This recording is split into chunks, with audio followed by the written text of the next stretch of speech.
At this time, I'll turn it over to Dr. Ross for the superintendent's report. Thank you, Ms. Taylor. Wonderful recognitions as we conclude the fall season. Thanks to all our fall coaches and fall athletes for their work. And we're now moving into winter performances from our orchestras and band and choral programs. And so, again, thank you to all those that make that possible. We're a district daily asking three critical questions. Why do we do this work? How do we accomplish that why? And then what are our outcomes? Our why is that we love and grow our students. Our mission is to be focused on academic, social, and emotional growth and development. And we measure that through our strategic plan, 165 action steps towards 24 strategies moving to push 4 performance goals to 2 objectives, that every student feels loved in our schools and every student has demonstrated academic growth in our schools. We measure this through our strategic plan. Each week we are looking at the progress of our students as they move through our school year, trying to ensure that all of these students are on track to cross the stage on time.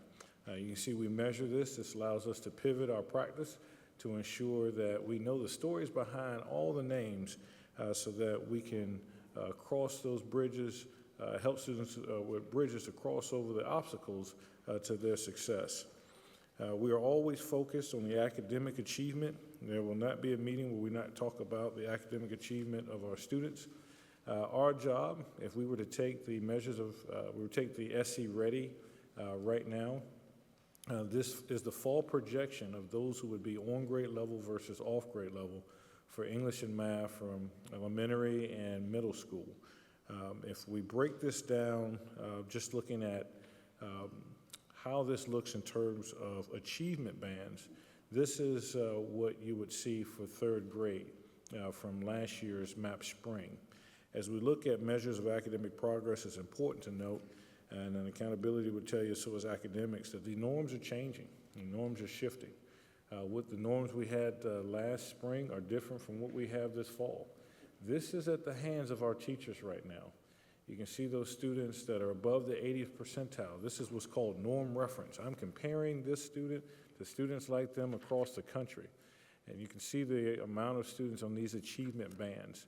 If you're a teacher in a classroom, you may have all of these bands in one classroom. How do you work with those to think that there's one book or one lesson that works for all students is not representative of the reality. This is just for the critical 3rd grade. So we're working very hard. I'll point your attention to the amount of students in 3rd grade we have below the 21st percentile. See the challenge ahead of our teachers as we look at this reference in terms of if you're at the 25th percentile, that puts you at over a year behind grade level. If you're at the 5th percentile, that puts you 2.2 years behind grade level. These are the challenges that we have ahead of us, and our teachers are working very hard. Academics is going to present to you a request that we have to try to strengthen this, but to think that every student comes in at the same level is not representative of the realities of our teachers. And we thank our community and our board to come together to understand the challenges that we have. When a student is 1.8 or 1.5 years behind grade level, it takes a lot of work, a lot of energy to move them up. So you're seeing bars, but principals and teachers, they see faces. And we want to make sure that we have for all of those young boys and girls the resources to get them into the green and the blue. If we look at our fall achievement bands, you can see this is a district look, elementary and middle school. Again, if you're in the red, if you're below that 21st percentile, that's over a year behind. So if I'm in the 7th grade and I'm behind a year in reading, and I need to get to the 8th grade reading level at the end, that teacher essentially is making up 2 years in 1 year. And so, again, those are why those supports are increasingly important for us. We use this data to not only have tiered support for our students, but also to see how we can support our teachers as they take on classrooms with these varying levels. Here's the same for math. But I think there are opportunities to celebrate. While we may focus ourselves below that 21st percentile, just know nationally you have about 20% in each band. So if you look nationally with 20% of each band, they call them quintiles, look at the amount of students we have in the fall already that are above the 80th percentile. And that just shows the work and academic achievement of a lot of our students and our teachers and their performance. I will say this, we're going to hear from schools tonight that talk about growth, and it's important to know that how this accountability report measures growth. And instead of using a lot of terms, I'm going to use a picture that came from our accountability director, Ms. Audrey Black. When we talk about growth, we must outgrow students like us from the prior year. That's called value-added growth model. This is a norm reference growth. It's different from what's called criterion reference growth. So our students can grow, but if they don't grow more than students like them, it's almost a penalty to the school. If they grow just like students like them, there is no plus to that school. Our students must outgrow students like them across the nation in order for it to count for extra points. That's what's above our teachers. So taking a student who is at that lower level and outgrowing students like them across the nation, that's the challenge that we have before us. So when we ask that to be focused on growth, it's a lot of pressure on our schools and on our teachers to not only make growth, but outgrow your peers who performed just like you in the prior year. How do we do this? It is through multi-tier support services. We must have a layered approach for our students. We're going to be focusing on Tier 2, and I want to thank Ms. McCaskill and her team that worked diligently to provide these targeted supports and interventions that we will discuss later on tonight. It is with this that we'll do the operation transformation. It's more than rezoning. It's about showing children that we can move them from I can't to I can. So with that, we'll move on to our Chief Financial Officer, Ms. Heather Tucker, to discuss our September monthly financials. Ms. Tucker.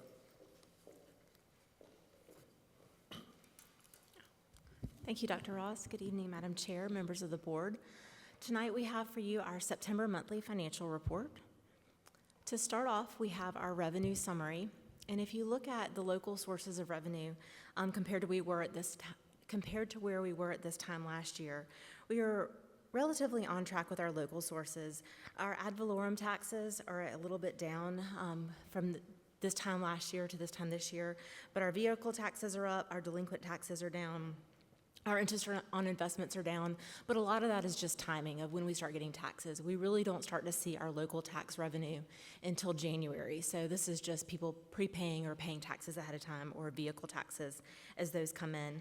Our state sources, again, are right on track. We get those monthly allocations from our state aid to classroom from the State Department of Education, and that is essentially right on track. Although we're about a 0.5% off where we were last year, dollar figure, we are about right on track with our revenues. And we also have not received our Medicaid reimbursement to this point. Again, that's just a timing issue, and so those should all shake out in the next few months. Our next is our expenditures. So while we are right on track with revenue, our expenditures, you can see, we are a little over where we were last year. Typically at this time in the year, we are right around 16% through our budget. This year, we're at about 19%. We had raises to teacher salaries, so our salaries and fringe have gone up. We will see another bump in our fringe cost as we see the health insurance go up in January. One of the lines that I wanted to bring your attention to is contractual services, the support and community services. We have seen so many needs for additional support services this year that were not budgeted in order to serve the needs of some of our students that have additional needs that the district can't provide. So we've had to contract those out. We have had to pay to bring in additional staff through contractual services, whether that's through psychology, speech therapist, or or outsourcing services that the district cannot provide for students. So we have seen a dramatic increase in that, and I think Dr. Ross will talk about this a little bit when we talk about our budget adjustment.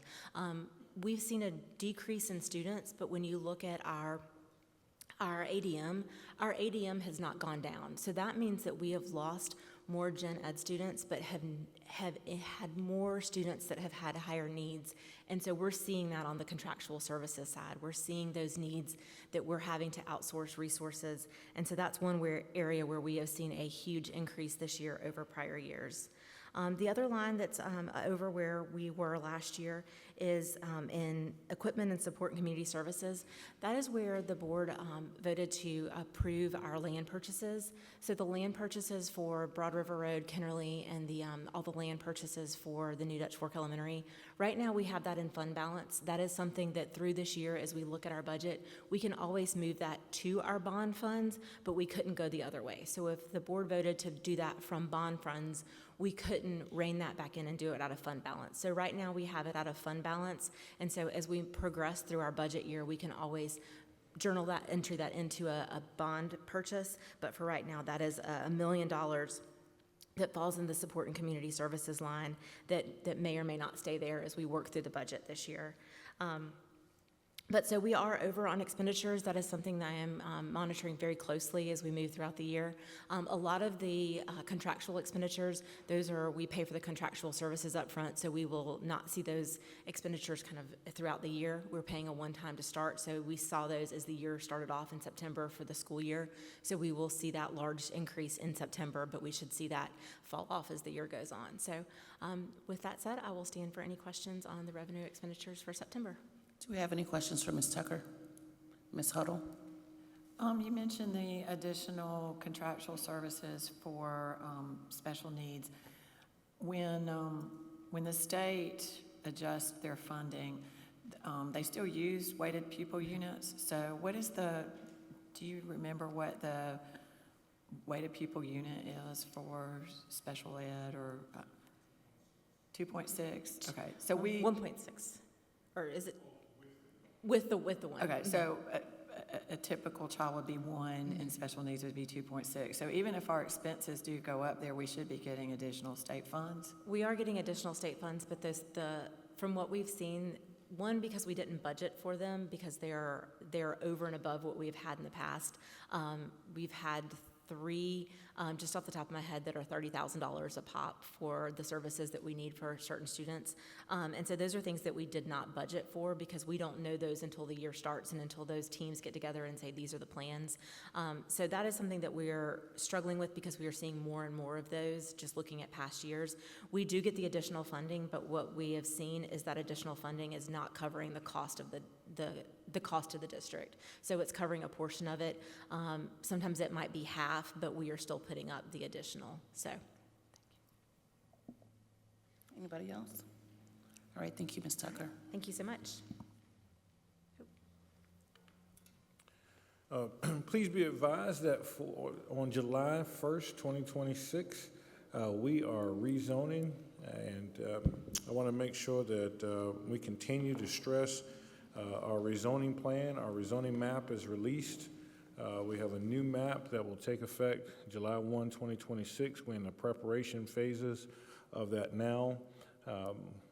If you want to know how rezoning impacts you, please go to our website. You can put your address in. We're going to be sending out additional mailers. We know that we're going to have to do multiple rounds of it. I think as information comes out, there's a lot of information that comes to our families, and so the closer we get to an event, the more interest it picks up. But I want families to know that if you're rezoned, we have options.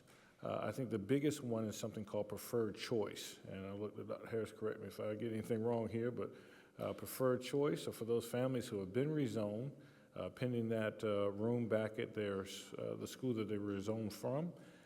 They can apply to go back to those schools that they were rezoned from, but transportation is necessary for that. There have been a few families, specifically in the Ballantyne, and I will say to the board and to our community, Ballantyne Elementary School is the most impacted school in this rezoning process. as we essentially put a school that was in Dutch Fork zone in Chapin's attendance zone. That school was most impacted. We had students in that community that lost rezoned out of elementary and middle school, And those families met with us, and we together created preferred pathways. This allows pending the room at those schools to go back to their elementary and middle school. And so this is a true community partnership to work with those families there. And so if you'd like to know more about our rezoning, go to our website. You can find the information on the 2024 bond referendum information or the 26-27 school year zoning information. The resources are there. You can also watch our Lunch and Learns. If you can't ever attend a Lunch and Learn live, they're on our website recorded, where you can get information on rezoning as well as magnet and choice options that are there as well. Speaking of magnet and choice, we have 17 magnet programs. I'm going to ask Ms. Sarah Wheeler to just bear with me as I go through her slides here, but she's available to talk magnet to you as much as you want. But all of our programs receive interest, and the awards and recognition are amazing. And we ask that you go through our Magnet and Choice website to learn more about the 17 magnets that are at our 12 sites in the school. But I think it's important to understand the calendar that you have. This is not a first come, first serve, where you have to sign up, and whoever signs up first gets in first. You do need to sign up for a choice and magnet options by noon, 12 p.m. on Wednesday, January 28th. I'm looking at Sarah now, Ms. Wheeler, Wednesday, January 28th, 2026 by noon. And again, that lottery system is not first come, first serve. So if I signed up before that on January 28th at 11:59, I have just as much opportunity for selection as someone who did it on the first day. Is that correct? And so the lottery and final selections, we need that so that we can start assigning families as we get ready for the following year. As you know, registration must take place. We must make sure that we have the students in the right locations so that the staffing can follow. Staffing follows students. And so we want to make sure that we do this early enough to get the students located in their schools. We just heard about the needs of special ed students. We want to make sure that those teachers that Ms. McCaskill has is prepared to be in place so that they can start working on those quartile scores to help those students. And then all families, we ask that you accept or decline your magnet or choice placement by noon on February the 10th. These are important, but all of these are located on our website. We'll continue to push it out as we go through. Again, the application window is not first come, first serve. We just need you to submit that application before noon on January 28th. We had our first fair, well attended. And I'm very proud that the word is out. The applications are coming in. Dr. Harris's office, the phones are ringing, so we really appreciate your responsiveness.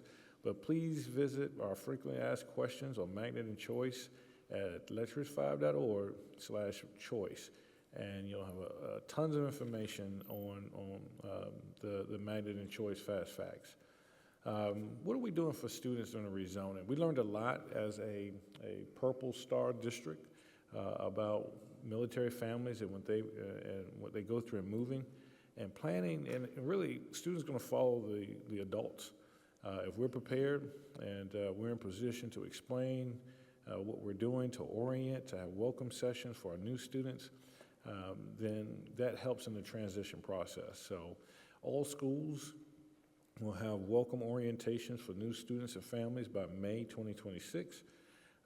We try to work with not splitting up neighborhoods in our rezoning, but as always, we're a district that cares with love, and so our mental wellness teams, if any parent, any student needs mental wellness teams, we're here to support in that endeavor.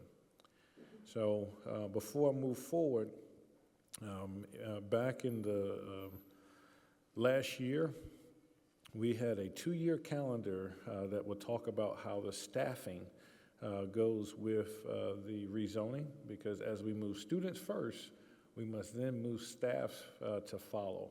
And so in our staffing report, as our Chief of Human Resources, Dr. Tamara Turner, comes to the lectern, I want to remind the board that over a year and a half ago, we had this calendar that would outline how we would move forward with the transitions for staffing.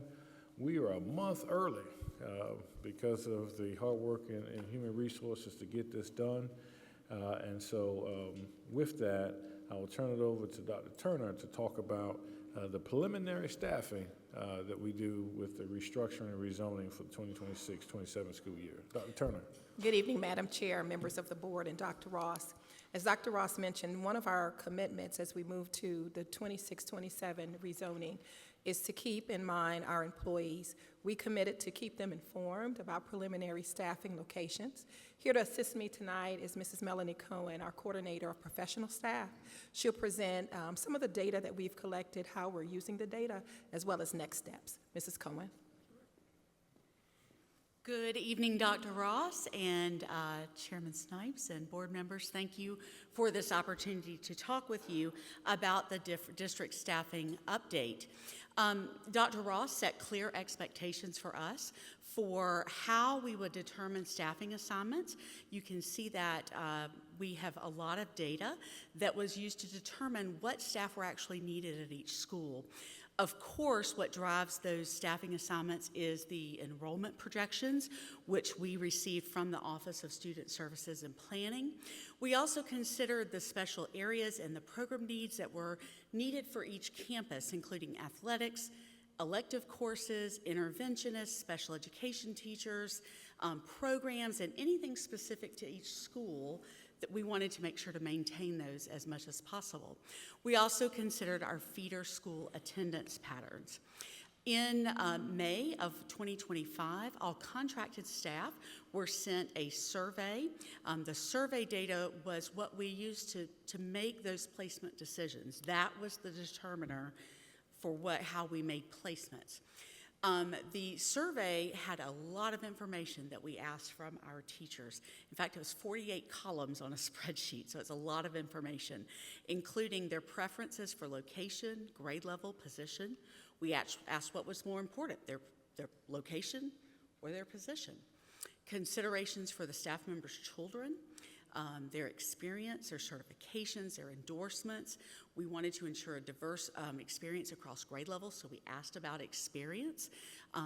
We considered the open positions that were available at each school.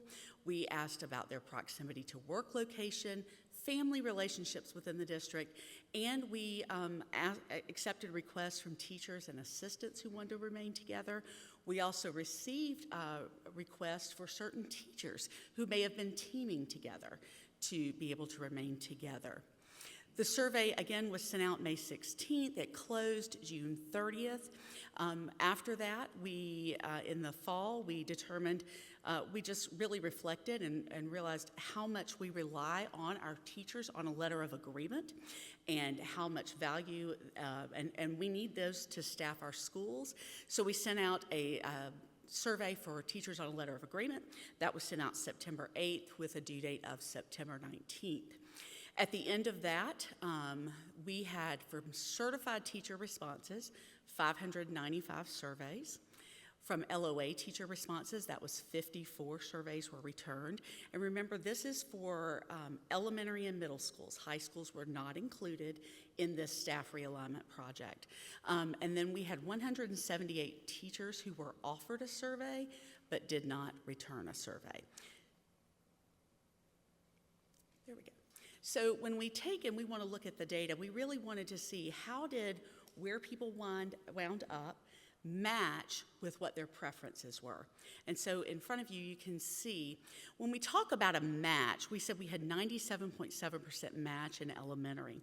What that means is they got one or more of their first choices: location, position, or grade level.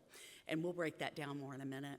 If you look at the blue part on this specific graph, you'll see that we had 2.3%, I think it's 12 teachers, did not submit a survey, but they did have a change to their assignment.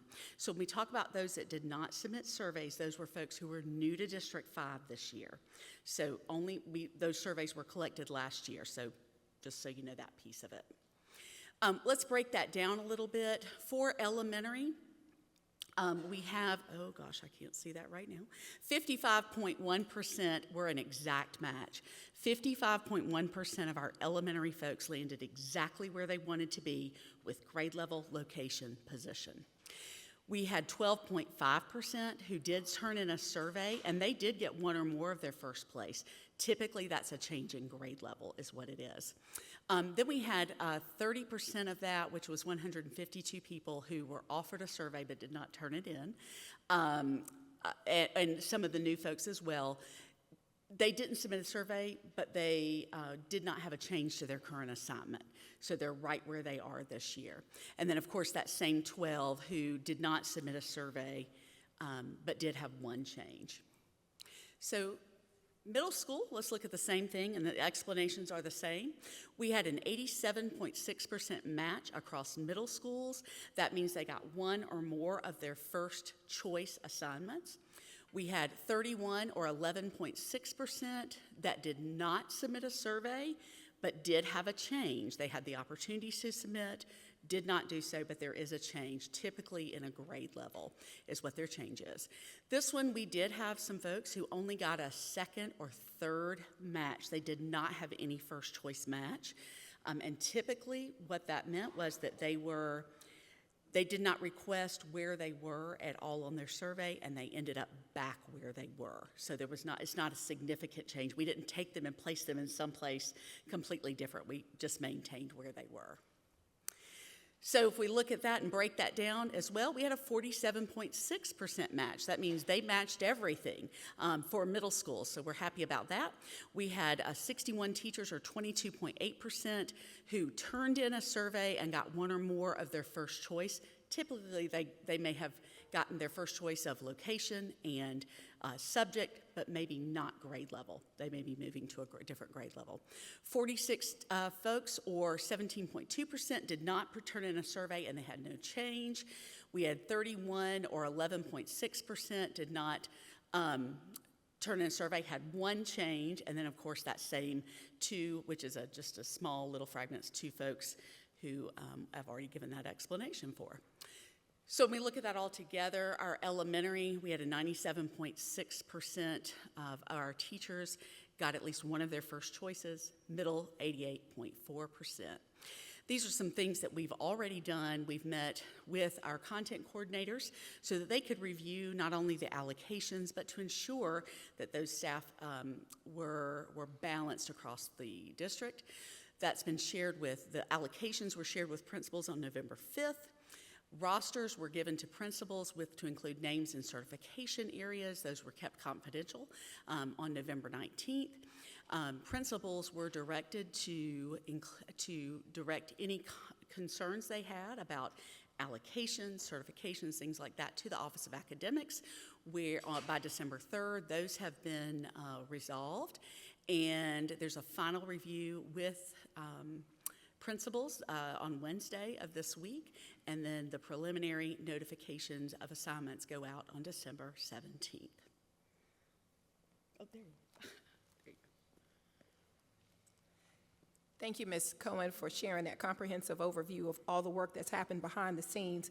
While I'm here tonight, I do want to thank all of the individuals that have helped mine all that data, tremendous amount of data, and it wasn't an effort done just by the Office of Human Resources. Lots of support, input, and collaboration with the Office of Academics at the school levels, teachers even taking the time to provide input. So it's truly been a collaborative effort. So as Ms. Cohen mentioned, we've collected the data, we've mined that data, we've tried to make sense of the data. Next steps for us, we're looking forward to next week providing information to teachers to let them know this is what the assignment, preliminary assignment will be. If you notice the last slide up here, this falls into what we typically do each year anyway. So the purple is what was a little bit different because of the rezoning, and it was the preliminary data collection. But now this becomes to look very normal for us. What typically happens is we open the transfer windows to teachers in January of every year anyway. So next week, any individual that gets a staffing assignment and they'd like to pursue a different opportunity in the district, they can do as we've always done, and we have an opportunity to first allow our internal teachers to shop within the district for different placements. That'll begin in January.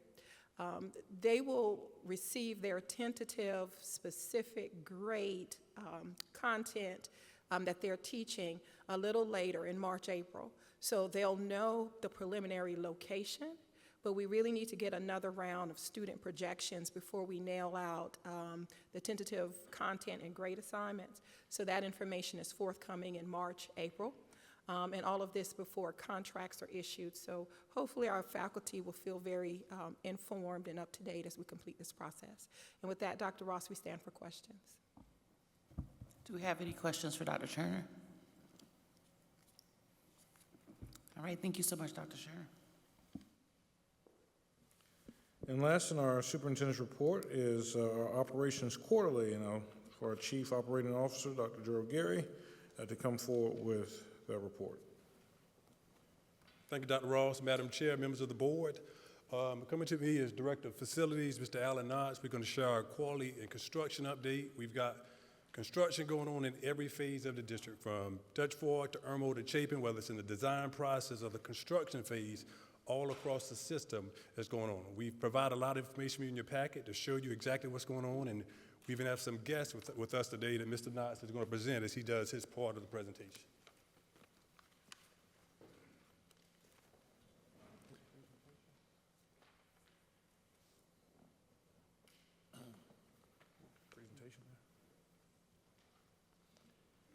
Good evening, Madam Chair, Dr. Ross, and members of the board. This is an exciting time here within the district. Behind me, I have a small army of architects and engineers that are going to come talk about their projects that they're currently working on.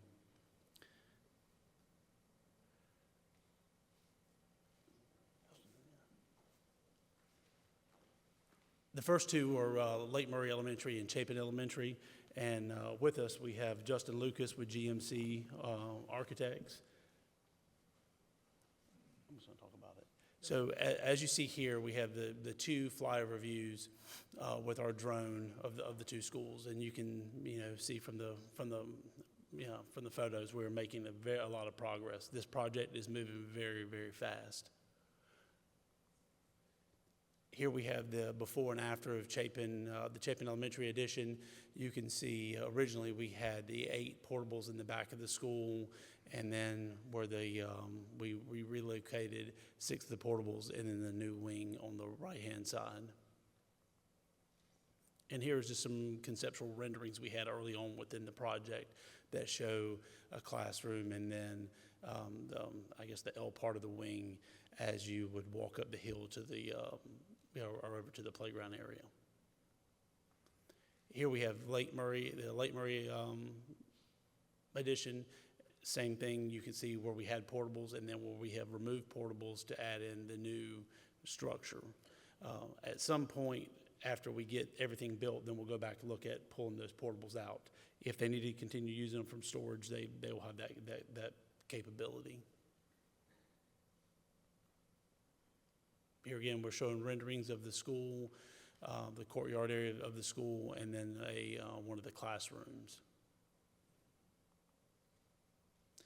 Now I'm going to turn the presentation over to Doug Frazier, Elliot Davis, and Justin Hipp with JHS to go over the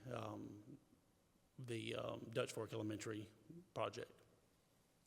Thank you, Alan. Good evening. Thank you for the opportunity. My name is Doug Frazier. I'm president of JHS Architecture. We're thrilled to be here, but I'm not going to try to pull the wool over your eyes. These two guys are going to make the presentation. They're the ones leading the design and production effort, and they know the most about the facility down into however far down you want to go. So guys, which one of you going first? Thank you, sir. There we go. So the heart of our design concept is the X-Plan. The X-Plan offers long uninterrupted sight lines for safety and security. It provides clear and intuitive wayfinding for all the grade levels, and it provides organizational clarity by having academic wings around a central hub. This is a proven framework we've used in several schools across the state and within your district as well. Our project site is along Hollingshed Road, just about less than 10 minutes from the district offices. It's a heavily wooded site around some existing residential neighborhoods. On the site itself, the X-Plan helps to subdivide and orient pedestrian circulation routes. Bus, cars, and pedestrians are all separated into separate circulation zones around the site. With Dutch Fork being an academy for environmental sciences, we knew that environmental stewardship was going to be a key consideration in the site planning. So to the northern portion of the site, we preserve an existing stream. We also utilize the existing site terrain for watershedding and to provide natural barriers as well as view corridors along the site. Along the western edge of the site, we have a dedicated bus loop and dedicated bus entry into the main building along that central spine and connects to the central hub. We also, around the bus loop, have centralized parking that supports after-hours activities.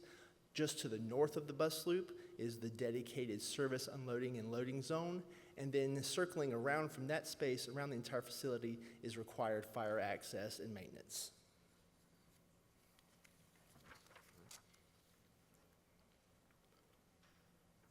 So continuing on, the complete separation from the bus loop and bus traffic, we have the main entrance, which is accessed through vehicular loop that extends from Hollingshed Road aligned with Dutch Drive. This has 2,700 feet of stacking distance, which essentially gets parking off of the public road on Hollingshed Road. We also have the loop geometry, which encourages a predictable single direction traffic flow. The main entrance is set back about 400 feet from Hollingshed Road so that there's safe pedestrian movement into the central hub. And there's visitor parking as well in the main vehicular loop with about 160 spaces. As we look to the east, this area of the site addresses the play fields, structured play areas, and outdoor instructional zones. Open sight lines allow the staff to oversee multiple outdoor spaces, direct access to the public, to the multi-purpose fields, connected auto loops. It connects the auto loops to the fire access around the perimeter of the building. We use grading strategies that minimize the need for heavy ramps and retaining walls in this portion of the site here, and stormwater zones in this area create natural buffers and long-term outdoor environmental spaces. Now we're going to kind of focus on the building proper. We feel that it's right size for 550 students. We have incorporated design with opportunities for future growth, which we will speak towards later. The total building area right now is just under 90,000 square feet. There are 42 instructional spaces across the school and 26 classrooms dedicated from 4K to 5th grade. As we zoom in a little further, the rotunda is the organizational heart of the school. All major circulation routes converge here. It provides access to wings, the media center, and collaboration zones throughout the facility. And it offers enhanced visibility, safety, and student supervision. And this creates a sense of strong community at the center of the building. Next, we're looking at the 4K kindergarten and first grade classroom wing. This has adjacency to the auto and bus drop-off zones for short travel distance for younger students, direct access to secure early childhood area, classroom, wings maintain a high visibility for supervision, and there are also workrooms and interventional spaces centrally located within this wing. The East Wing hosts the second and third grade neighborhood clusters, and they're situated on either side of that classroom wing. The spaces are designed as a transitional zone between the lower and upper grades, and it has a close proximity to the outdoor play and multipurpose field with clear sight lines back to the rotunda. And this here is our north wing. It houses the 4th and 5th grade neighborhood classrooms, expanded support spaces for older students, clear sight lines back to the rotunda, and this actually, the advantages of this wing are they're oriented towards the stream corridor and the play fields as well. It has strong outdoor learning connections.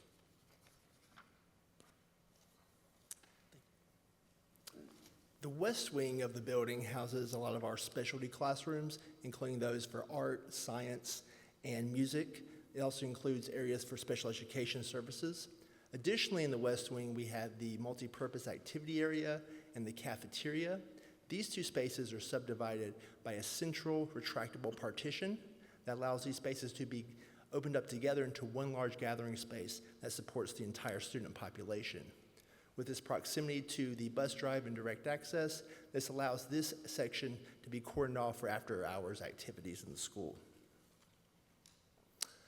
In order to maintain cost control and to provide flexibility for either immediate expansion to the building program or for future growth, we've divided the building into 2 ad-alternate components. The first you see here would be 10 additional classrooms that are dispersed among the north, east, and south wings. These would supplement the existing grade levels. The second ad-alternate component is in the blue is a 12,000 square foot auditorium. This design would have 539 seats with 8 wheelchair spaces. The fan-shaped design allows for accessibility and close proximity to the presentation platform. As you can see, both these kind of integrate seamlessly into the overall building X plan. To take a look at what the building might actually look like, we have some exterior renderings here. We use a kind of nature-inspired materiality with earth tones. Here you see the south portion of the building with the vehicular circular loop in the foreground, which has direct access to the central hub with the academic wing springing forth. In the background, you see that preserved natural area. This is the access along the bus entry and the bus loop. To the right, you have that secured play area off the 4K through 1st grade wing. On the left side of the screen, you have that west wing that has that multi-purpose and cafeteria space that becomes the larger cafetorium gathering area.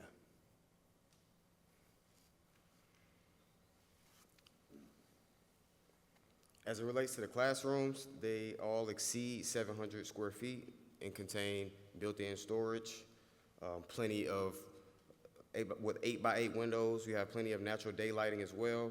The 4K through 2nd grade classrooms have restrooms contained within the classroom, and the upper grades have group restrooms that have a centralized hand washing station for hygiene and to reduce conflicts associated with the restroom. Now we have the hallway here, which you can tell, you can see the clear story that we have that allows ample natural light into the space. There are 4 corridors throughout, and this creates collaboration zones within the corridor space. Now we're looking at the gym area. We had talked about this space having a dividable partition. That would be maybe in your foreground. So once that partition is let back, this space has the double volume, which has the ability to house all of these students within that space.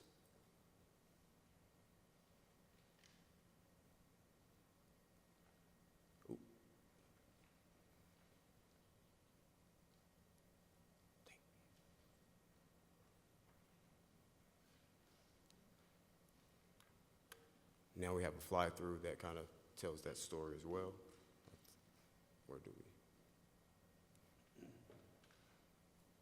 How do you select on this? Okay.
And since we have several things to review, do we have any questions for the Dutch Fork Elementary project? Ms. Huddle? I have a lot, but I'll take my turn.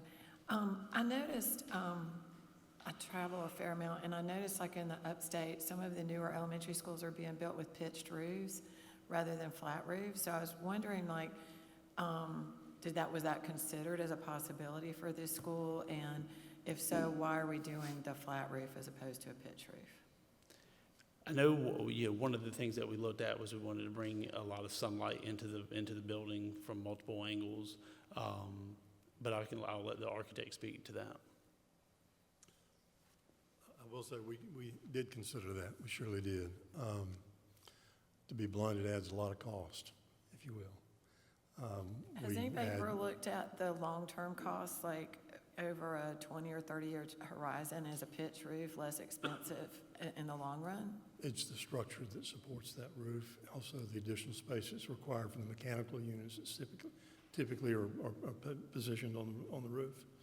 And the decision was made, at least for the time being, that the flat roof with the equipment on the roof, HVAC equipment on the roof, was our better choice for the project. Mr. Badum? These are kind of like the outdoor questions that I've heard when I visit schools. On the playgrounds, what is the play surface going to be? Or is it going to be the artificial turf or some sort of like mulch? substrate? So as a district, I believe we have moved to a artificial turf fall surface, and you'll see later on this evening some of the things that we've done throughout the district. So we're moving away from any kind of mulch type of surface. Okay. And then while we're in this phase, especially with the little guys' playground area, is it a sun sail an option, some sort of shaded areas? Because that's a big deal with teachers that are out there waiting and playing. A lot of them will group up against the buildings in the shade. And is that something that we can add at this point, or? It could be something that could be added. We're trying to make sure that all playgrounds at every level has some sort of shade sail.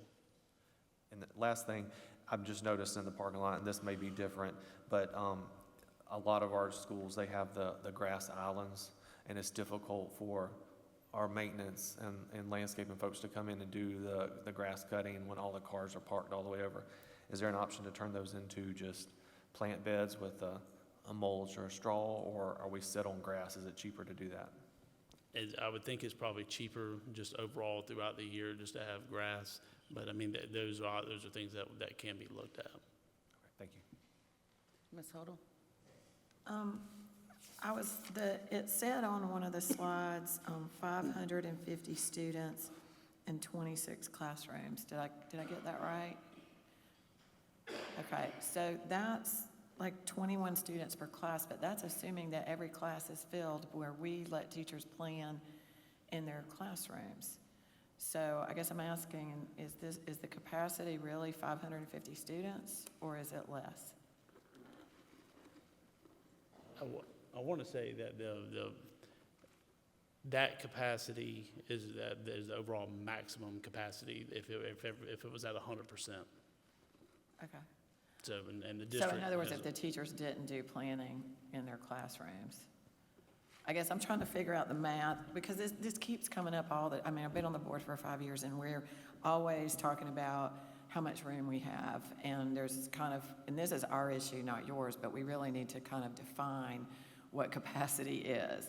So I guess I'm just trying to make sure, I mean, if push came to shove, could we really put 550 kids in this school as it's designed?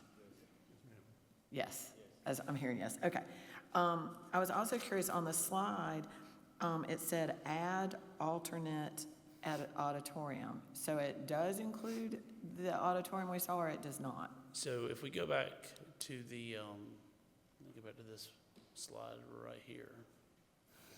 You can see that we have a cafetorium, but we also wanted to look as an ad-alt if we decide to accept, to have an actual auditorium. And then, and that's what you see, the actual auditorium piece. And then just to, in the event that if we ever needed additional space, have an adult for additional classrooms. Those are things that do not have to be accepted as you go through through the numbers and through this whole bidding process. You don't have to accept those. But we wanted to at least look to see what it would be. And the beauty of this design and layout is down the road, let's say 10 years down the road, we get a massive influx of students, and then we have to add additional classrooms. We have that ability. So I also saw where several times it said add alternate classrooms. So that's the same thing, yes, right? ma'am. So the construction on this was construction manager at risk, right? No, ma'am. No, it's bid. This Design one's bid bid. build. Okay, good. And then I was also curious about the kindergarten design, by the way, I think looks really cool. I was wondering for like special ed, special needs, and this may be a Dr. Ross question, is do we need something similar to that? Or, because I think I'm also concerned, it's beautiful, but we have a lot of water right there too. So, where would special ed be, and what have we designed to kind of make sure that we keep our kids secure?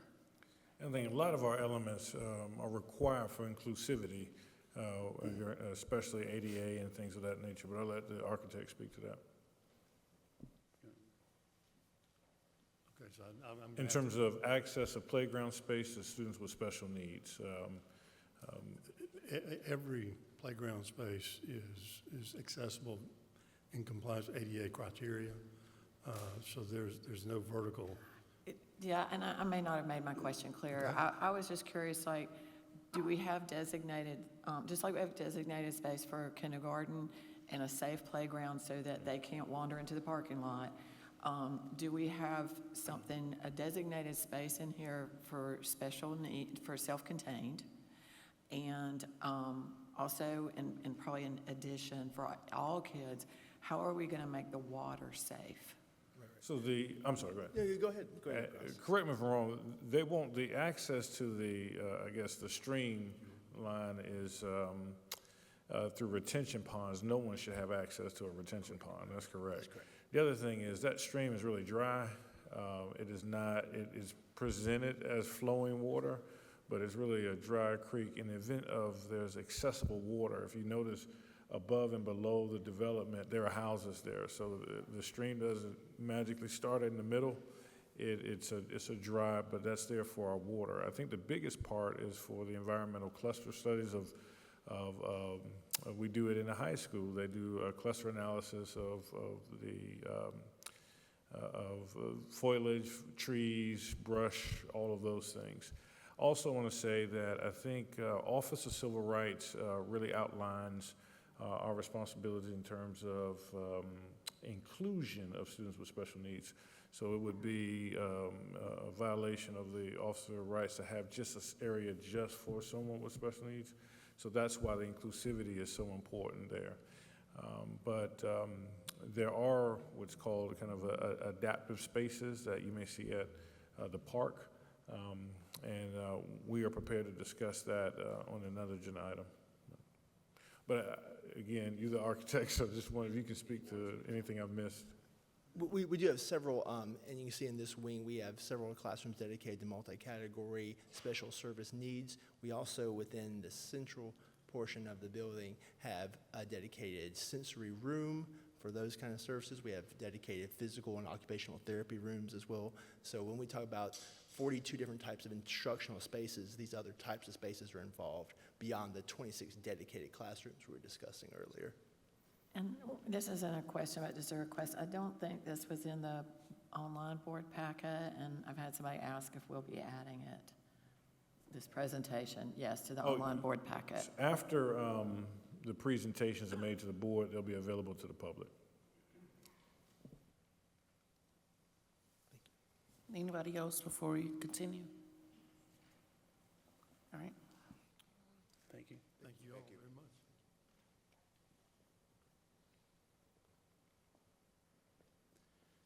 Okay, and now on to Irmo High School and updates within the school.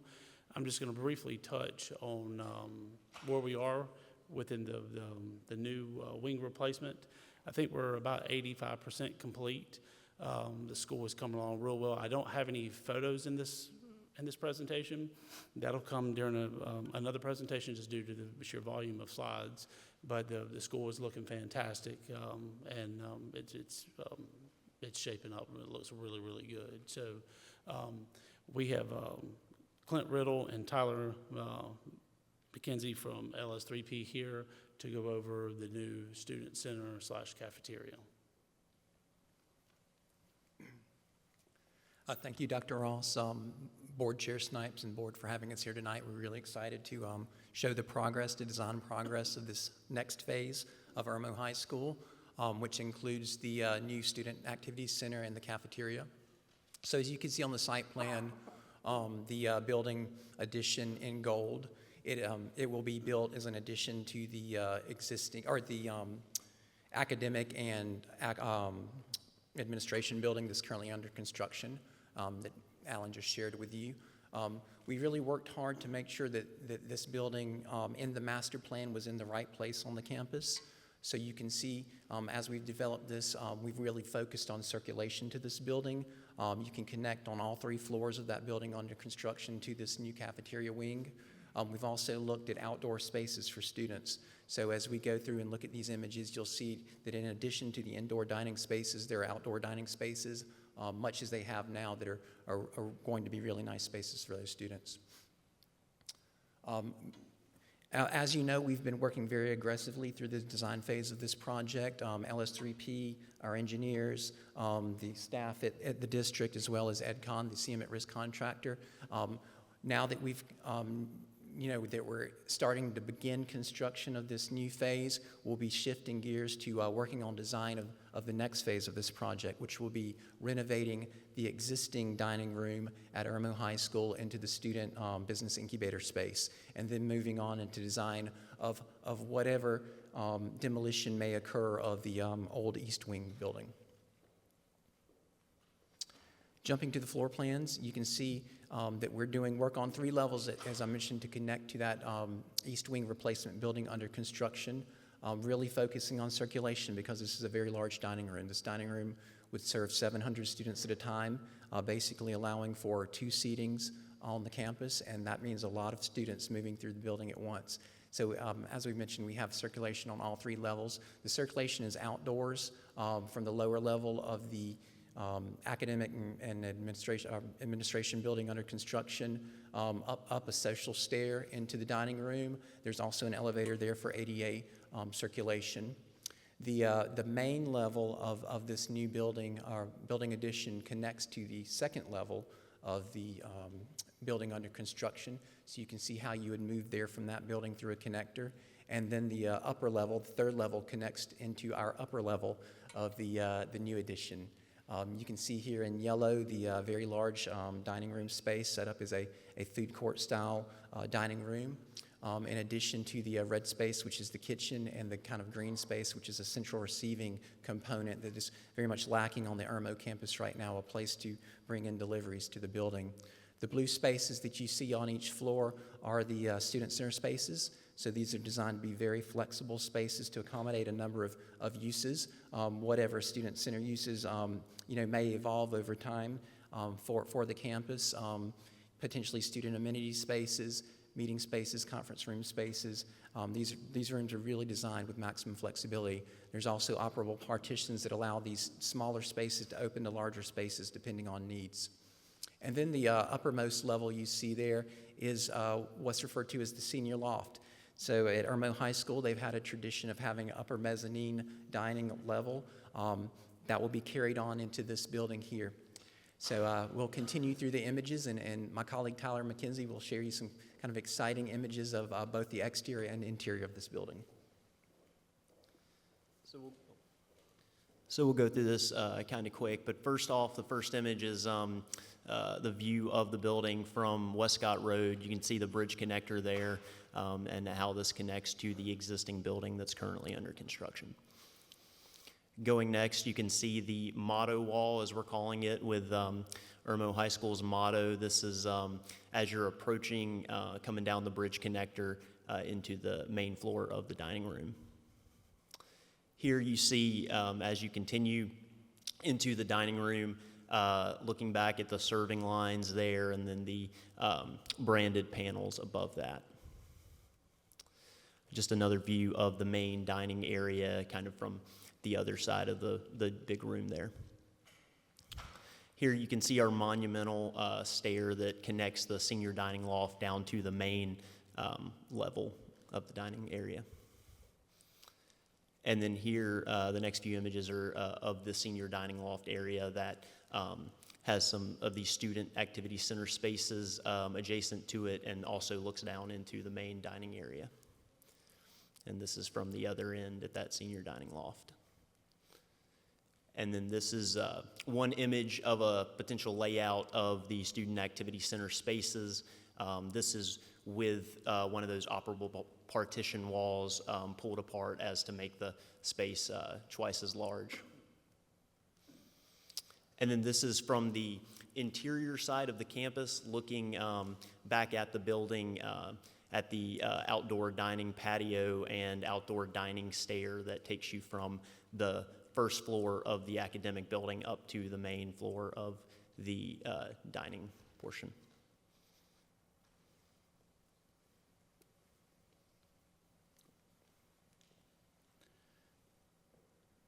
And just like with Dutch Fork Elementary, if y'all have any, stand for any further questions for the new Irmo expansion.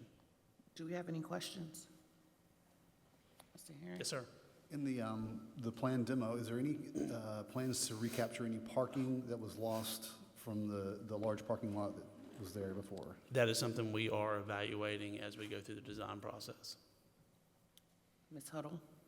I think you mentioned 700 dining. Is that total including the senior? Yes. Okay. So roughly, how much of it's the senior? A fourth? Yeah, about a fourth of it is probably a little bit more, but I say that in the sense that you can seat more than 700, but we designed it such that 700 very comfortably can be seated indoors. There's a mix of dining styles, so it's not your typical linear table layout. There's a mix of dining styles in the space, so banquette style seating, round tables. It's not a very dense seating layout, so we're trying for the more modern approach there.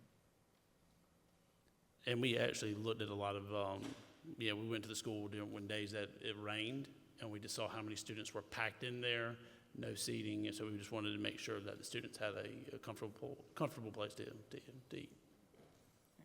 Mr. Bainum? I may have asked this question about the new addition as well, but with all of the windows, is there any sort of tent that y'all are doing or special UV protection to kind of help with the heat and everything? We're looking at various films and stuff of that nature, and then if you look at this slide right here, I know it may be kind of hard to see, but we are incorporating some sun sails into the exterior dining area. All right, thank you. Okay. Thank you, guys. Now we're on to the professional development and admin building. Please keep in mind this is a conceptual rendering.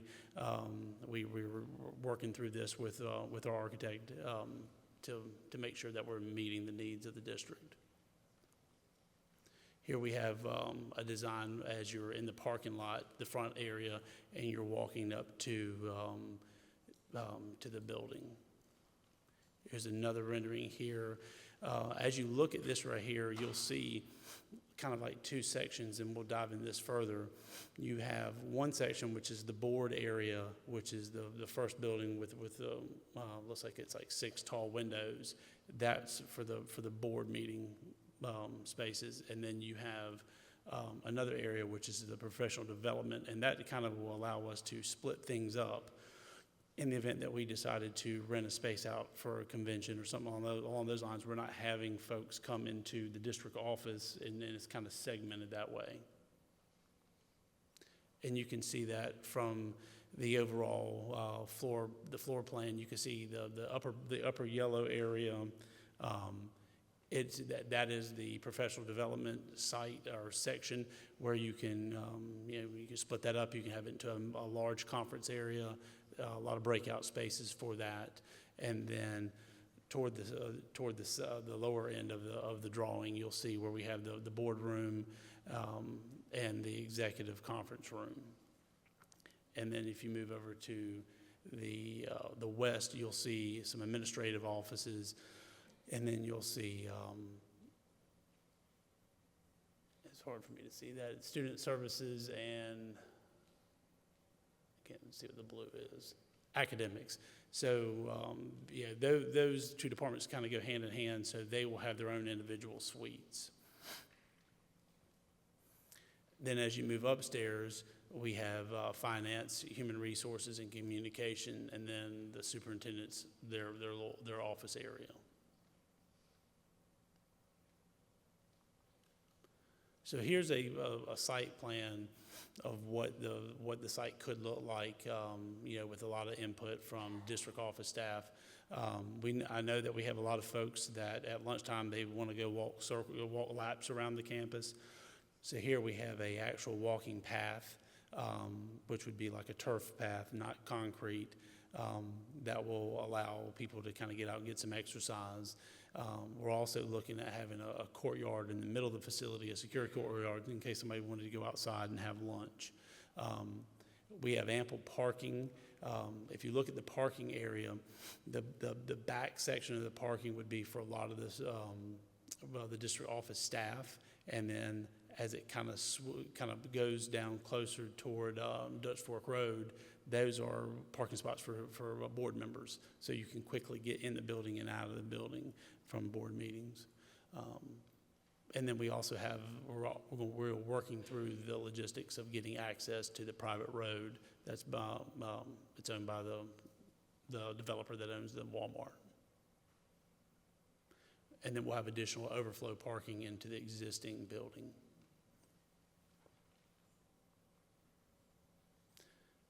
Now we're going to take a look at the auditorium for Chapin High School.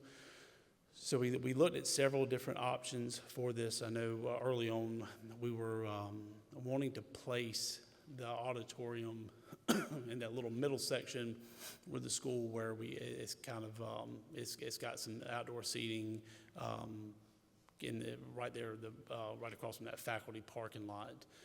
Unfortunately, due to the topo of that and just how hard it would be to build a structure that would also allow daylight in, because you have windows on each classroom, it didn't make sense for us to continue on that path.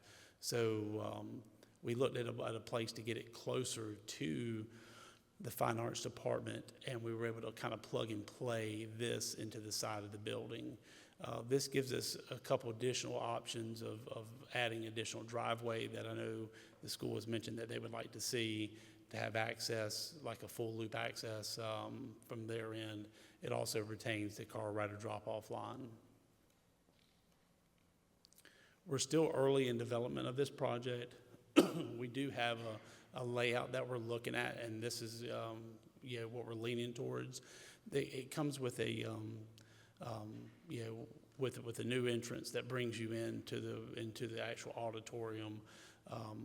It provides one of the, I guess, is state-of-the-art sound system and light systems, because we're trying to get something that is robust, because we want the school to be able to have productions and have good sound equipment in their facility.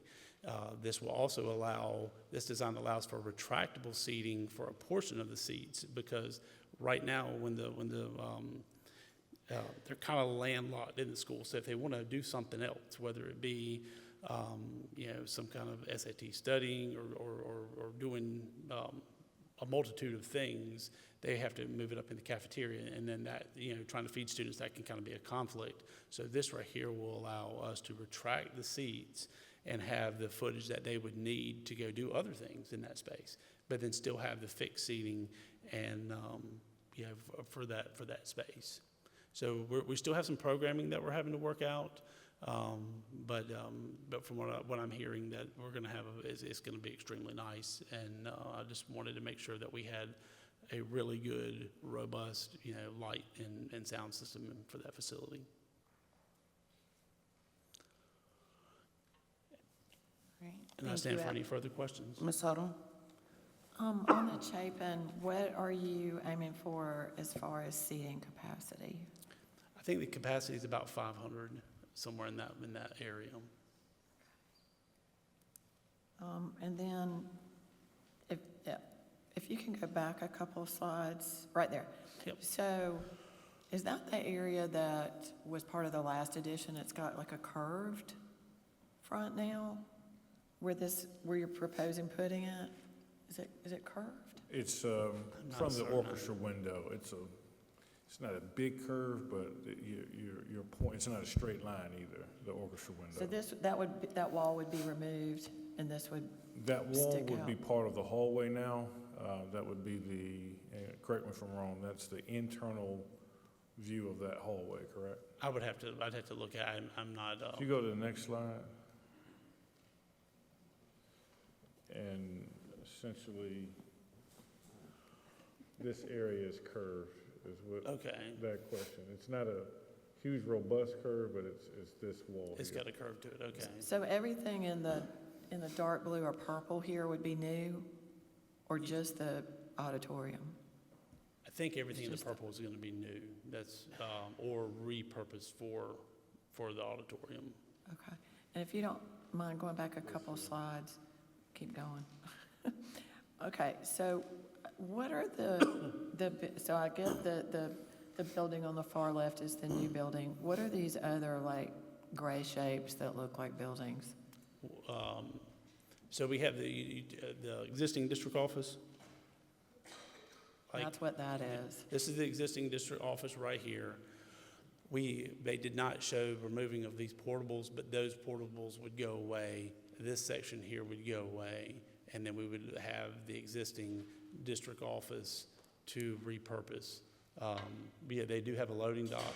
We do receive lots of shipments, and we currently do not have a way to receive shipments at Well, this point. that was the question I was going to ask, is because I remember at one time we were talking about maybe even converting Palmetto Woods or somewhere else into a kind of a maintenance area.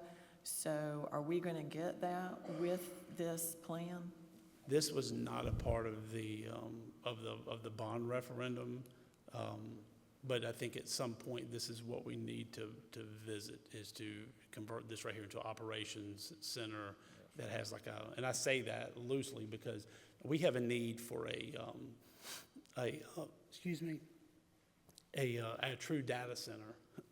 Right now we have a small metal Connex box right here that we had to frame a new roof on top of, and it is very, very small. Like you could fit me and then maybe half of me in there. It's very tight in that one space. But at this day and age, with all the everything that we've kind of been through over the last 6 months, we need a true hardened data center that houses this equipment. Because if we're housing the data and you know, utilizing that, we need a space to put it, and we need the generator, we need those things. So by utilizing this right here for future use, that gives us that opportunity to do so. All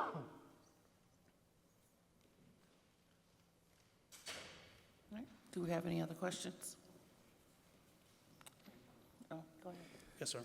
With the auditorium at Chapin, is there a plan for a crossover space behind the stage? You said a crossover? Crossover to get from one side of the stage to the other behind the actual stage? I believe that's what this right here is. I'm learning a lot about auditoriums and theater. I know Dr. Hampton needed some assistance several weeks ago, and I came in on a Saturday or Sunday, I don't remember what day it was, to assist. And I'm learning a lot about that and just the theater productions. And I know that, you know, one thing I do want to reiterate is that we are going to make sure that we get really good stuff. I know there's some of our teachers that are concerned that we may go on the low end of equipment, but I want to make sure that we get the best that we can get for our students. One more quick question. On the new professional development and administration building, there was a slide that showed where there would be a boardroom. Is that going to be able to hold kind of the entire, do you have a regular board meeting like we can in this room, or are we going to begin having board meetings in that room? So this room right here, the architect who designed this building also designed another district office in the Midlands. I think this holds up to maybe 200 people at a time. It also is set up to where everything's pre-wired. So right now, you know, you see a lot of stuff around us, and behind the scenes, as soon as everyone leaves, a lot of our folks in our IT department, they'll stay way after the meeting to get everything wrapped up and buttoned up and before they go home. This right here will allow us to leave everything in place. So when the meeting's over, everyone gets to all go home at the same time.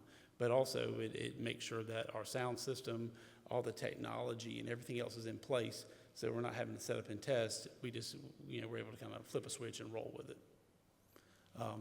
This build right here also allows us to have an executive conference room right here, right off the boardroom. And then it allows for that easy access, and then all board members could exit here to their vehicle. So it just kind of keeps it in a nice little compartment. One thing I do like about this layout, and I've seen this in other districts, and we're working through this, is there is an access point to where you can bring folks in.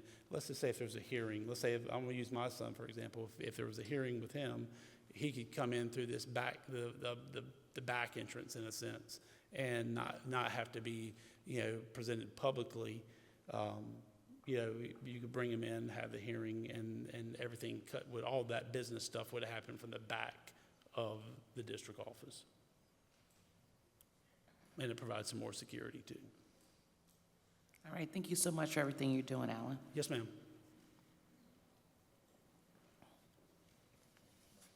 Go. I just had a couple of questions for Dr. Ross on the earlier. On the preferred choice and preferred pathways, how, my children are grown, so I don't have to go through this process, but if, I'll just use an example, I think some people got redistricted from from Chapin Elementary to Piney Woods. I don't think Piney Woods on there anymore as a school of choice, right? It's not out there on the software, or is it still? I might have picked a bad example. I guess my example is, if your child got moved and the old school is not a choice, normally a choice school, if it's not out there as a choice school, are they still able to use that process to apply for preferred choice, or do they have to use a different process? Actually, all of our schools are available for choice with the exception of Ballantyne. So we've been working directly with our magnet office to secure and to assure that families have that opportunity to apply in order to stay at the schools in which they prefer to stay in. So all of our schools are open except for Ballantyne. If there's an issue or question, they can either contact my office or the magnet office to ensure they have opportunity to apply. Okay. The other question I had is there any thoughts of tweaking it just a little bit at all, in that, like, I think we got 2 emails from 2 separate people who are like, it looked to me like lived near downtown Chapin, that wanted to stay at Chapin Elementary. But I mean, are you guys looking at that to see, because I get what they're saying, making that, coming back off Amex Ferry is not fun. Is that anything you guys are looking at? Absolutely. Thank you for that. I had an opportunity to talk with those families, and we've been able to work through those scenarios. And but absolutely, to your question, those are the kind of things that we do look at and pay close attention to. I certainly understand their question, and we were able to work through that.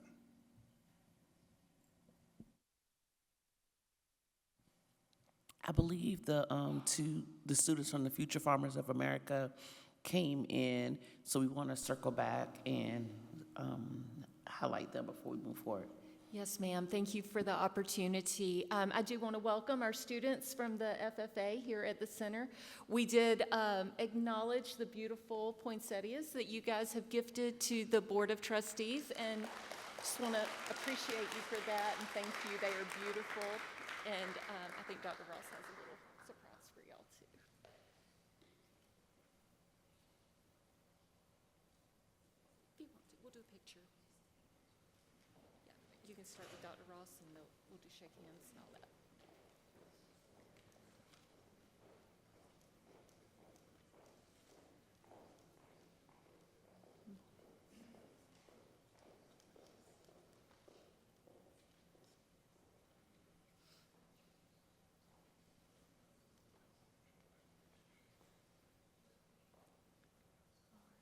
Maybe we can grab one of the poinsettias and hold it up while we're doing our photo. That one.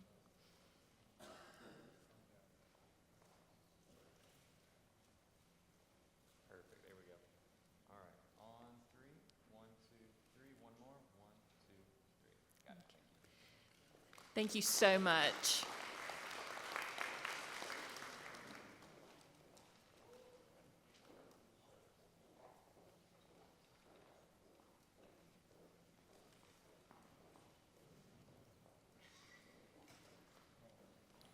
Madam Chair, that concludes the superintendent's report.